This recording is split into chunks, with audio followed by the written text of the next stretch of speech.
As the fairy godmother of all writing to all people, I give you permission.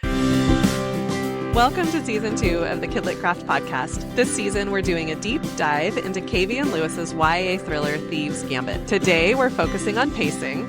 Again? Yep, and this time on a more micro level of the pacing within scenes and chapters. I'm Anne-Marie and I write for children and young adults, as well as short stories for adults. And I am Erin Nuttall. Hello, everyone. I write YA and mostly just YA. On Kidlit Craft, we look at mentor text to discover the mechanics of how writers do what they do so we can apply it to our own writing.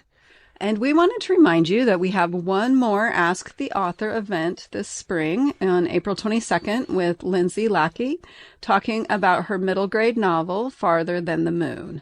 And I will say, if you have not joined us for one of our book clubs or Ask the Author, please do. They are super fun. It is an intimate event with authors who have a lot of really interesting and important things to teach us. I have loved all of them so far. Yeah, and I'm especially excited to talk about Lindsay's book. I got to be there during some of the creation of it on a couple writing retreats. Lindsay's one of my writing buddies, and it's a great book about two brothers, one of whom has significant disabilities. They've promised each other they'll go to space together, and the older one gets accepted to space camp. And fun. Struggles with having left his brother behind, but also realizing his dream at the space camp. And there are a lot of other complications that we'll talk about, but it's a lot of fun. And as a special treat, too, Lindsay's going to be offering a workshop on using Touchstone Moments to create your novel. And that will be the Saturday after her event. And you can sign up for the workshop on its own, or you can bundle it with the book club and the workshop together. Well, that is super fun. I am excited. So on to Thieves Gambit. We have some great vocabulary today. Erin, one of the huge things I discovered my first semester of my MFA was that I actually didn't know what a scene was. So I did a lot of research and I found it such necessary knowledge that now in the middle grade writing class that I teach, I spend 3 weeks teaching scene writing. So take us to scenes. What is your definition? Well, it is not surprising to me that you didn't know, because I think that it can be tricky. And I have talked to a number of authors and writers about what is a scene, and I have gotten many different answers. But most broadly, it is a unit of story that takes place at a specific time and place.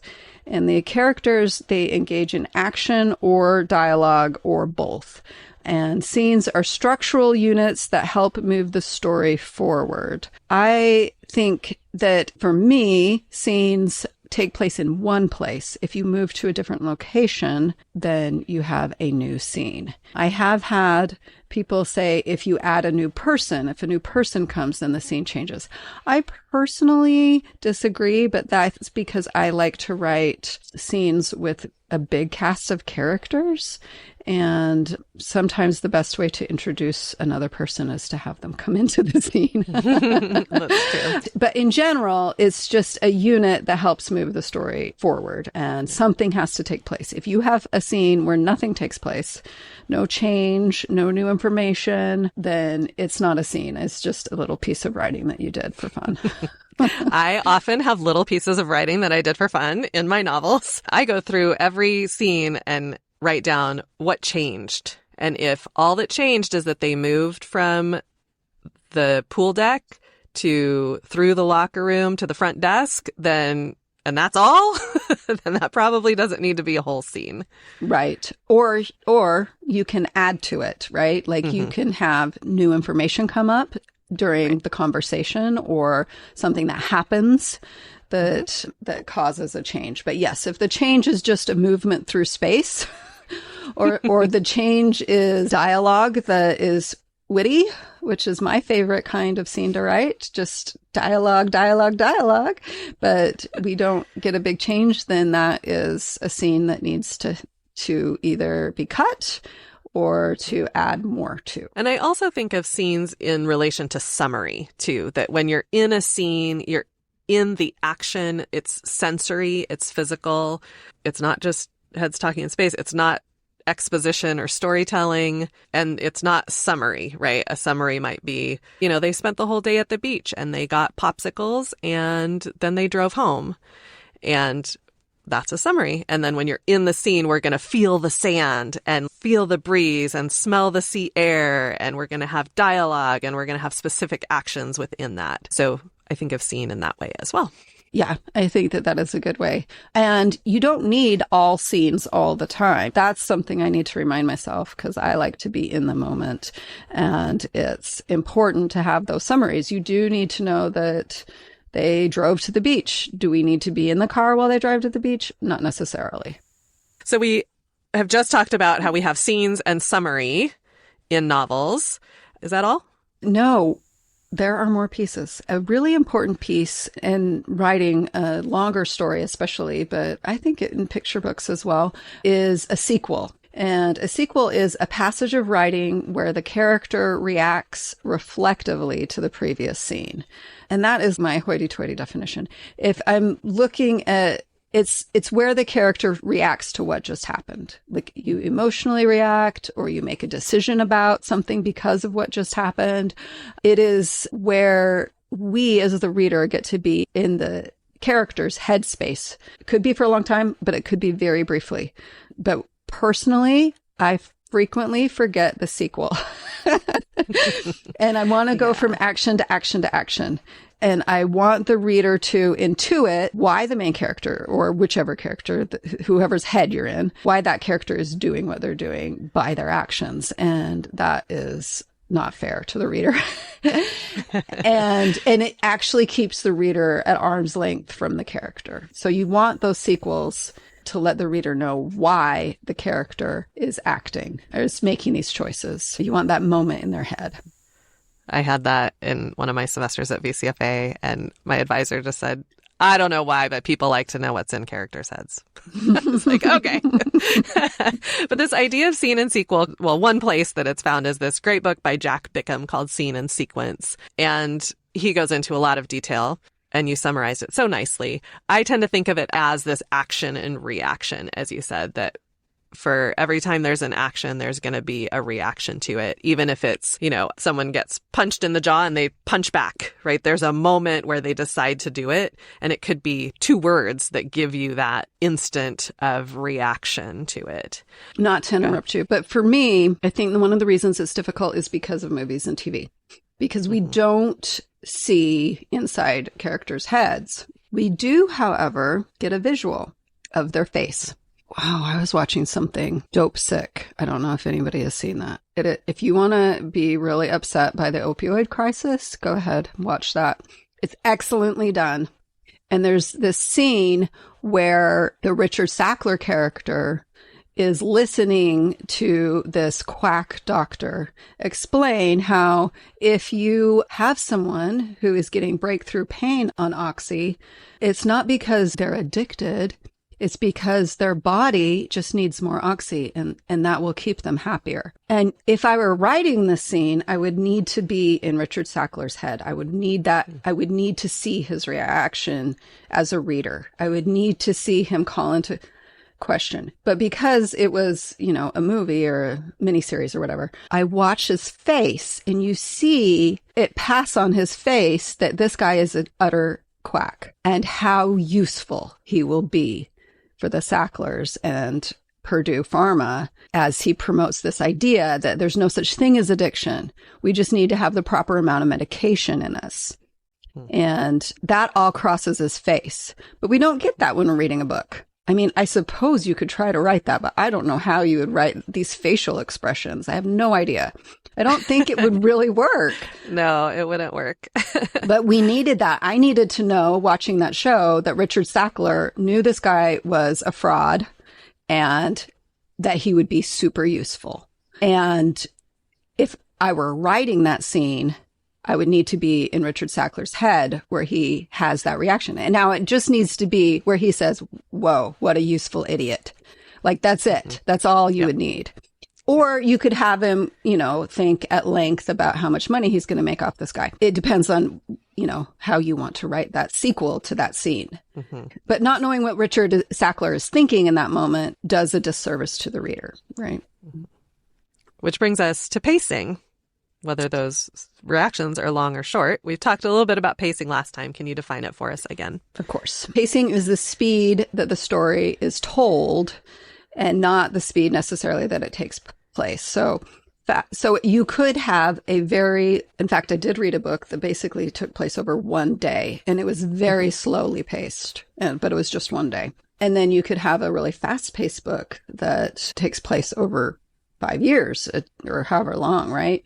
It's really how quickly the plot points unfold and how much tension you keep. If you keep the tension high, then you keep the plot points unfolding quickly, then it's going to have a fast pace. And if you have a longer space where people are having longer sequels where they're thinking about things and plotting and planning and conniving or whatever they're doing between your bigger plot points, you generally have a tension that builds on itself rather than just a high tension. And that feels a lot slower to the reader. Yeah. And as writers, we're in charge. And there are different ways to change the pacing. And we looked last time at pacing the entire action book and how pieces of chapters can help us do that and how tension can do that for us. But today we're going to look at action scenes and chapters, and things like sentence structure, dialogue, descriptive passages, etc. can all change how fast the story feels like it's unfolding. So let's dive into pacing on a chapter and scene level. What did you notice Lewis doing to control the pace within a chapter or scene? Can you start us off with what she does with sentences? Yeah, so sentences were something that I looked at specifically because I was curious about how sentences make the pacing feel. And she has a lot of short, punchy sentences and quicker dialogue. And that speeds up the action. For instance, on page 136, it starts out with Noelia speaking. She says, "But don't expect it to continue after we set foot in Paris." She glanced at the dome camera in the corner of the elevator. "Wouldn't want to keep the show dull for too long. The doors closed, and then they were gone. I folded my arms. Well, they weren't lying. You sure?" So we have Noelia, something that she says, something that she does, something that she says, and then the doors close, and then we have punchy dialogue. And so that is something that helps keep the momentum up. But it's not just all short, sharp sentences. We also want longer sentences because it would get really boring if everything we read was the same. And so you can create a rhythm. So like on page 84, as he reached to the mask, Devereaux glanced up. We locked eyes. His brows rose. My fingers gripped even tighter. Here I was, dangling from the ceiling like Mardi Gras beads stuck on a power line. As if this were the most entertaining thing ever, Devereaux waved. I could die right here. So this one is a very cute scene. And this one is, we have a bunch of shorter sentences and then some long ones and then back to the short. And so that we sort of get a flow happening and we can kind of get into that groove.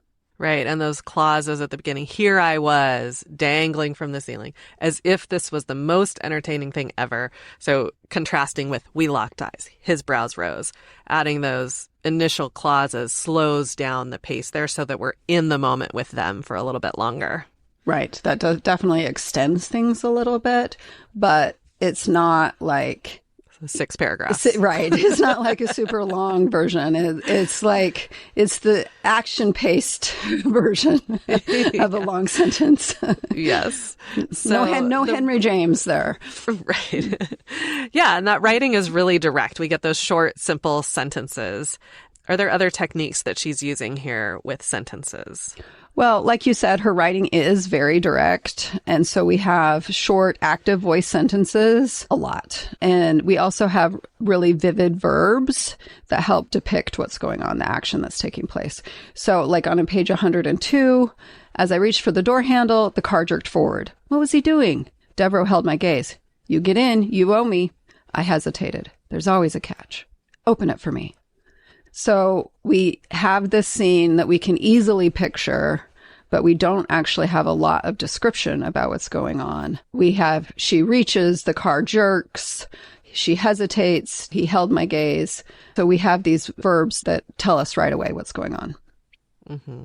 And we don't get like the, midnight blue Audi particular right. model, make, year, etc., jerked forward, right? Yes. She's given a description of the car earlier. It's just the car. We're just simple, straightforward. Yeah, there's not a lot of description that is unnecessary. And we get those great verbs like jerked, held, hesitated. Right. She's masterful at it this. Puts you right in. She also uses fragment sentences and like single words as sentences, which is really helpful for immediacy and it makes things more intense. So on page 84, despite an urge to scream, I kept my calm like a professional. So he got the mask, whatever. That's why I had plan B, onto the ring. So we have a little bit of a longer sentence right there, but we still have, urge, scream, calm, professional. And then we go into boom, boom, boom, boom, really short sentences of single words, pieces of sentences.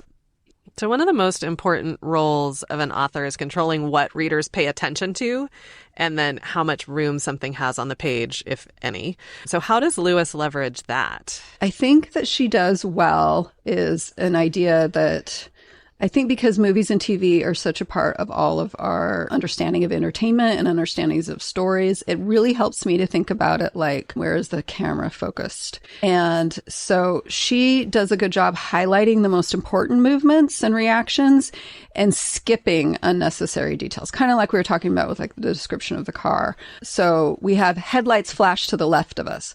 So right away, we know that a car is coming. We don't need to know a car is coming and the headlights flashed us, right? Right. Like that takes 6 words out of it. And it's kind of like your Gilgo that you were talking about. You're getting in late. The headlights right there, that alone explains that there's a car. And then it flashed to the left of us. Now we know it's coming towards us, right? And I think that is really helpful, especially in this style of book. We don't need that big, long anticipation of the green car drove up the long driveway, the headlights flashing through the trees. Like that's going to be a different pace in a different book, right? Another example would be Devereaux shrugged. Kyung-soon nodded. Milo's eyes lit up at the challenge. So we have 3 reactions, and they're short, and they're fragment sentences, and we know right away how each one of these kids feels about this challenge. Another important one that she does that I think can sometimes be tricky is she cuts out unnecessary movement through space.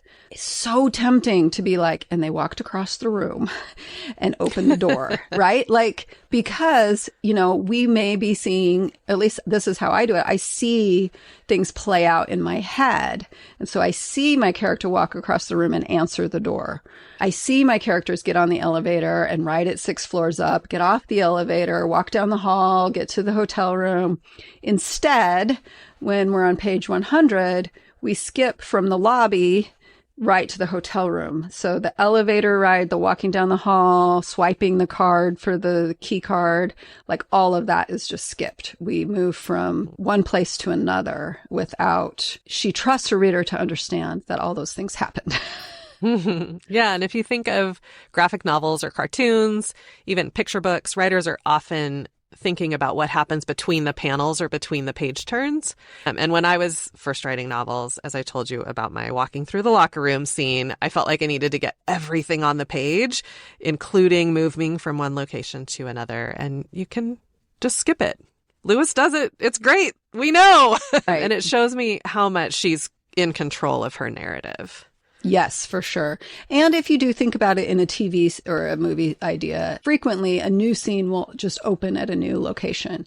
And you're not like, wait, how did they get into the police station? Right? You just know that we're in the police station or wherever, right? So I think if you need permission to skip some things, and some of us might feel that way, and that's fine, then think about a TV show or look at a book like Thieves Gambit where you see that someone is doing it successfully and you can be like, oh yeah, I can do that too. I thought you were going to give us all permission. Oh, yeah. Well, as the fairy godmother of all writing to all people, I give you permission. So are there other techniques that Lewis is using here for pacing within scenes? Yeah, I really like how she uses sensory detail. She doesn't do it a ton, but when she does it, it's pretty effective.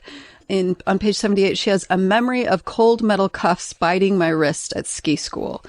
And that is enough to remind the reader and Ross about Noelia's original deception, which really was her mom's deception. But at this point in the story, Ross thinks it was Noelia's betrayal. I think it was a great way to remind Ross and the reader of her feelings about trust without being like, and I can never trust anyone. Right? Right. Or even being in her head, right? I mean, we just get a memory of, and then it's a physical memory, like a sensory, so rich, so good. It is. Going to the sensory detail instead of into the thought. Right. And we've already seen that scene play out in Ross's memory. And so we immediately also can feel, the cold metal cuffs reminding us what's going on, right? Another way, and we talked about this a little bit last episode, is by incorporating a ticking clock or a sense of urgency increases the pace. And so on a scene level, we have the security guards. So we know everything has to happen within 20 minutes because that is their rotations. They move from one part of the museum to another and then back within 20 minutes. So that's pretty quick if you're going to steal something. And so that adds tension, and it also adds constraint to, because maybe you're like, well, Rawson is amazing. She's an amazing thief. This isn't going to be no problem. And here we are. And there's just one more thing that makes it difficult. Getting the phone before the train stops, or also moving the phone between players before they're frisked. Both of those are actually a ticking clock because we have when they're going to be frisked next, when the train is stopping, and the police will come. So if you can incorporate a ticking clock, it doesn't necessarily have to be a clock like with the security guards in the 20 minutes. It can just be something is going to happen in XYZ, a limited time. Yeah, we mentioned last time this idea of forward lean, and that ticking clock definitely adds that tension to keep the pace feeling quick. Yeah, you're reading Ethan Frome and there's like no clocks anywhere. So I'm reaching back to my old favorites. I think I talked about Henry James last time, and now here I am with Edith Wharton. But Ethan Frome is seriously one of the slowest. Or A Golden Bowl. Holy cow. I don't know if you've read that, but that's a slow one. Which is great. There need to be slow books. Yeah. If they were all fast, then we would be tired.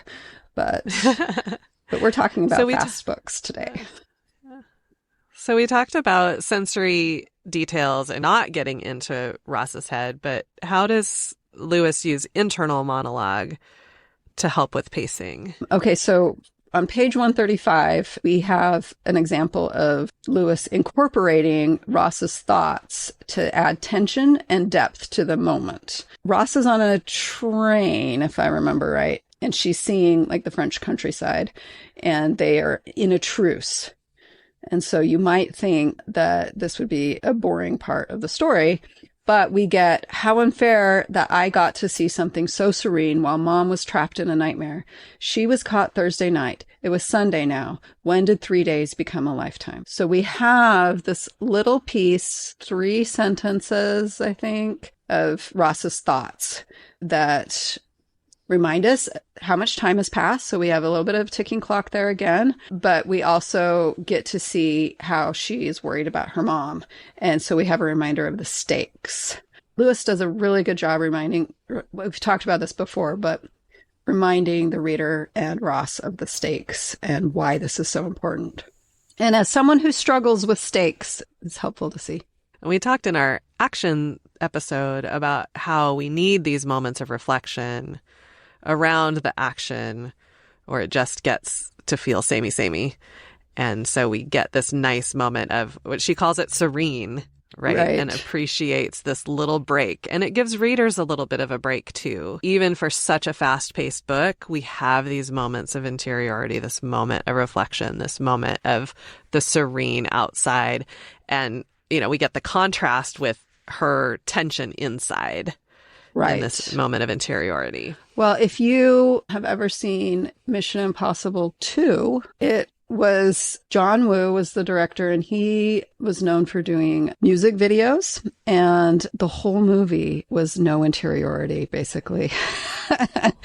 And it gets to be like, oh, another fight scene.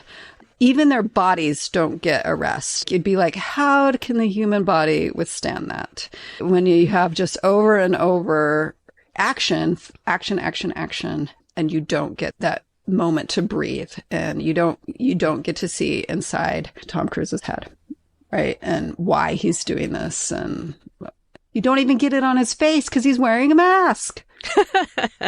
True. So we talked last time about chapter length and many chapters being between 4 pages and 15 pages and having a variety there. What about scene length? I noticed that Lewis also did a variety of scene lengths, which actually did not surprise me after I noticed her variety of chapter lengths. She does have a lot of shorter scenes that do accelerate the story, but kind of like we were just talking about, some of the longer ones can give you a little bit of depth. They can slow things down for the reader a little bit. Just like we were saying, we don't want 100 miles per hour the whole time. We need a little bit of space to breathe. And, it can just be 3 or 4 sentences in part of your scene, or it can be, I'm trying to think if she has any scene. I don't think she has any scenes that are fully a break, but she definitely has little breaks in the longer scenes. Mm-hmm. So can we pause for a second to talk about the difference between scenes and chapters? I know this is a question that I get a lot. Is it every chapter is a scene, or can there be multiple scenes in a chapter, or can a scene be split at a chapter mark? Okay, so yes, for all of those things. Done. We're done. We're done. That's all. That's the only answer. So I actually feel like I got the best advice from my faculty mentor when I was at VCFA, Tom Birdseye. I was talking to him a lot about scenes and chapters and those ideas. And he said scenes are for the author and chapters are for the publisher. And I really liked that idea because so he only ever writes in scenes. He never writes in chapters.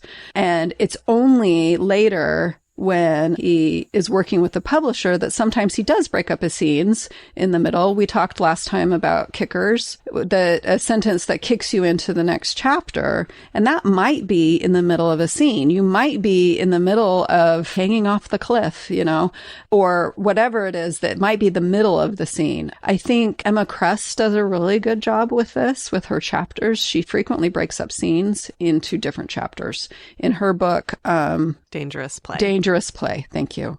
So when you're writing and you're writing a scene, I would say don't worry about chapters. That is something that can come after you've figured out how you want your scene to look, how you want your scene to be paced, how you want your scene to feel to the reader. And then later you can look and be like, it would feel even more exciting if I split it right here.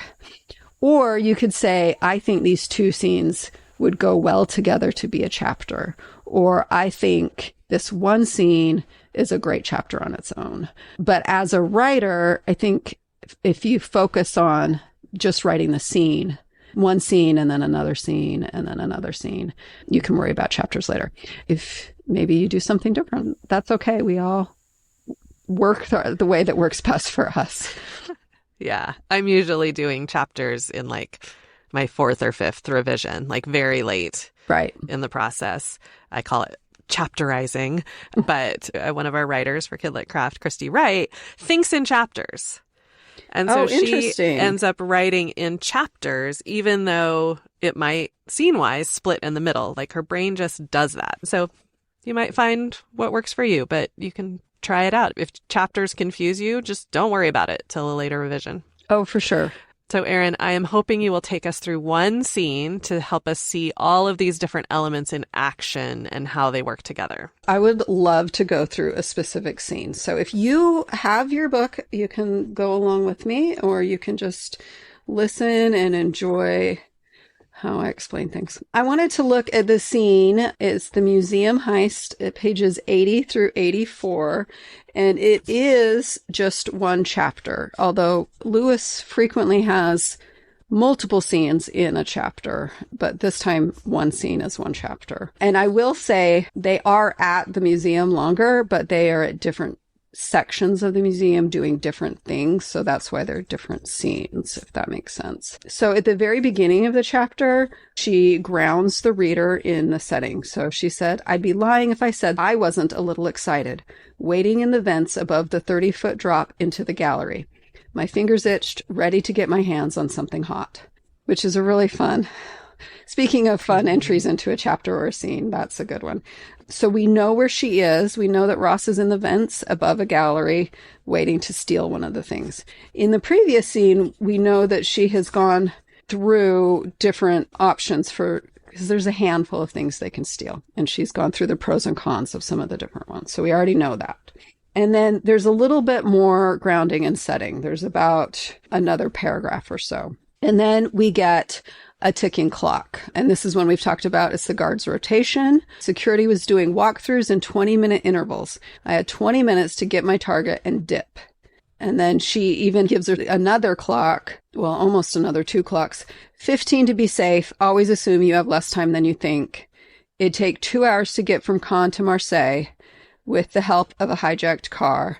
That left 60 minutes for me to get a target and get the hell out. So we have multiple ticking clocks right there. So we have a lot of tension. And then we see her assessing the competition. Mostly it's in her mind because she's waiting right now for the museum to close and for the guards to come in her room and then leave, or gallery and then leave. We have her assessing her competition and explaining her plans. The chapter starts on page 80, and then we have about a page of her assessing her competition, and then we have her going through 3 different plans. Plan A, the mask. Plan B, the Empress's ring. And finally, Plan C. If all else failed, I was shimmying all the way through these vents to the lobby and making my way to the heart of the museum to swipe a pair of ivory fans. So we have multiple plans. There was more to those plans, by the way. I just didn't read them all for the sake of time. And then on page 83, it's the perfect time, 7:20. It'll take 20 minutes for the security to do another walkthrough. So again, we have a reminder of the time. Now I moved the grate aside and lowered my legs through the opening first. Keeping a good grip on the inside of the vent, I swung lower only until my forearms were supporting me, then my hands. And so we have right there the action starting on page 83, the very top of 83. And right after that, we have a reminder of her mom and the stakes. Mom wouldn't be hesitating. Mom would have already jumped. And then we have a challenge. So that's kind of at the top third of the page. She's still going through this action of getting into the gallery. And then at the bottom third of the page, Devereaux and Kyung-soon show up. And it's like, oh, man, why aren't you picking something different? This is the thing, is I always want it to go easy for my main character. I want everything to be smooth sailing, and then it never is. And obviously that's what helps make it exciting. But still, it's like, dang it, why are they there? So then we have the failure. So we have that cute moment that we already read. As he reached the mask, Devereaux glanced up. We locked eyes. His brows rose. My finger gripped even tighter. Here I was, dangling from the ceiling like Mardi Gras beads. And then Devereaux waves, right? And it's so cute. And then my face was on fire. So much for plan A. So then we have failure. And then we have some more cuteness with Devereaux. Still absolutely delighted, like he'd read my mind, Devereaux reached into his vest pocket, leaving me some type of multitask tool atop the glass. Then he took several steps over so he was standing right under me. And in the most frustrating, look, I'm such a gentleman display I'd ever seen, he held out his arms to catch me, which of course she's not going to do. And so offensive. I know, but it's so cute too. And so we have this romantic tension and also the tension of time is ticking, and she did not, Devereaux and Kyung-soon got the mask that she wanted. So we have this tension that comes, and then we have the transition to the next scene where she says, so he got the mask, whatever. That's why I had plan B, onto the ring. And so we have that movement, that kick, to the next scene and also the next chapter. If you notice that the scene is in an arc shape, almost like you would with the overall story, we have tension building and plans being made until the action takes place. And then we have, either success or failure. So we have failure, which we talked about last time. At the end of a scene, you can also have things go sideways. And so right now things have gone sideways. She goes in pretty confident and now things have gone awry. If only she had joined Devereaux and been his partner. But if only. If only. But so then we have that kick to the next scene. I thought this was such a well-designed scene for looking at we have some breathing space. We have a lot of action and a lot of tension. We have a ticking clock. And then we have that sideways. Mm-hmm. And that last little bit that you read when she's saying so much for plan A on to plan B, that is a sequel. We were talking about scenes and sequels, the action and reaction. So there's the action of failing to get the mask. And now we have a moment of reaction to that. Yeah, that whole part where she says, despite an urge to scream, I kept calm like a professional. So he got the mask, whatever. That was why I had a plan B, on to the ring. Right. So she makes a decision there about what's next. And that is one thing that a sequel can do. Yes. Having this moment, reflecting on what just happened and transitioning us, moving us on to the next scene. The other thing that does is, like we talked about last time, where you have a puzzle that is solved quickly. So even though this initial puzzle is not necessarily solved, it results in failure, she doesn't sit and wallow. She moves quickly. But yes, so you might think that you would need it to be longer, where she's like, oh, poor me. I didn't get my ring and Devereaux made fun of me. But she doesn't. She has that sequel right there. And a sequel can be half a sentence, right? Here we get 4 short sentences. Right. And that's all you need. For sure. I mean, I think sequels can be of different lengths. And like we talked about in the last episode, when she was on the balcony and she was handcuffed to the balcony, it was at a pivotal time for their overall mission. It was a difficult time for her because she might die. And so we have these hard things. She never let her aunt teach her how to dislocate her thumbs, so she didn't know how to get out of this situation. So we get that sequel in that scene where she sobs and then she has a regret that she didn't kiss Devereaux when she had the opportunity. And she doesn't have a decision in that part. It's just her feelings. It's when she sees the little kids next. So sequels can do a bunch of different things. Mm-hmm. Yeah, in thinking about the overarching structure of a novel, to go back to our last episode, when you have that all is lost, dark night of the soul time, I think of the all is lost as the action of everything falling apart. And then the dark night of the soul is a sequel, and it tends to be a longer sequel where we're kind of in the dark. That's where the character faces the reality of the situation and then makes a decision to move on. Right. So that's an opportunity for a longer sequel that maybe wouldn't work earlier in a story. No, I do really like that idea where you have all is lost is the physical, and then the dark night is the mental or emotional, however you want to do it. And like we mentioned last time, that's the only time we see Ra sobbing. And I don't think she's there like crying her eyes out. I think it's just like a, kind of immediate sob. And then she gets herself together, which is really appropriate for her to have a short dark night of the soul for her character and for the overall pacing of the book. So, Erin, what are you taking away from today? I am taking away the reminder that a scene should be in an arc and sort of mimic the overarching pacing, the overarching tension, the overarching trajectory of the book. I think we hear that and then we're like writing and it's like, or at least me, and it's like falling out of my ears. And so it's a good reminder, and it's good to look at. I would highly recommend doing this kind of thing to any book that you like and you like how things unfold, and just pick a scene and go through it just like I did. I feel like I learn a lot when I look at people who successfully do what I'm trying to do. What about you? What are you taking away? I'm taking two tiny little bits that kind of go together in my head. And one was that idea that a sensory detail can evoke something for the reader as well as something for the character when that, she says, a memory of the handcuffs. And then also that little bits of interiority can, well placed, guide us through the story. I tend to do like either all sensory or all in the head. Yeah. And so this idea that you can use little bits of both to, in some ways, achieve the same purpose of guiding the reader, like sparking something in the reader. Yeah. And you're right. I think Lewis does that really, really well. It's like, hey, I'm just going to throw these crumbs your way and you're going to pick them up and you're going to know what I'm talking about. And because she does it so often, we're like, oh yeah, I do know. Thanks. And then we read a little bit more. Oh, here's some more. Thank you. And that makes readers feel really smart.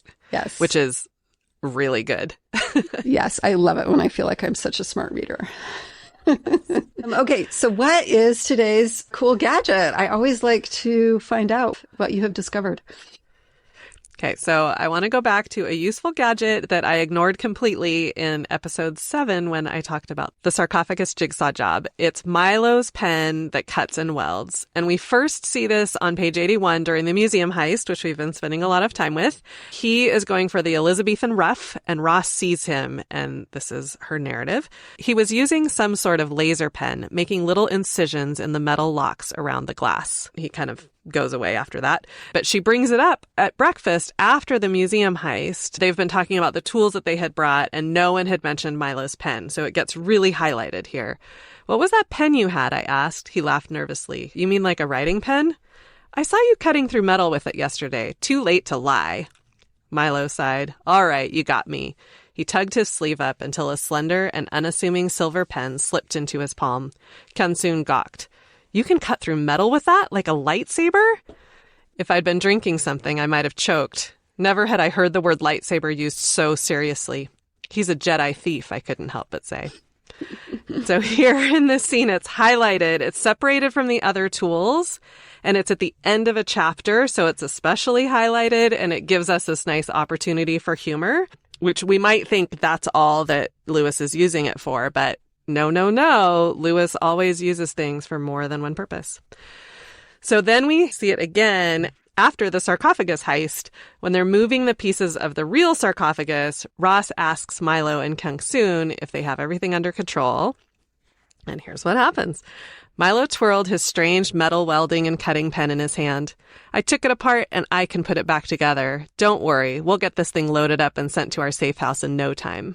And so this is another example of Lewis setting everything up so well that we have Ross seeing the pen being used and it's haloed. Then the last mention comes right after Ross calls this a jigsaw job for the ages.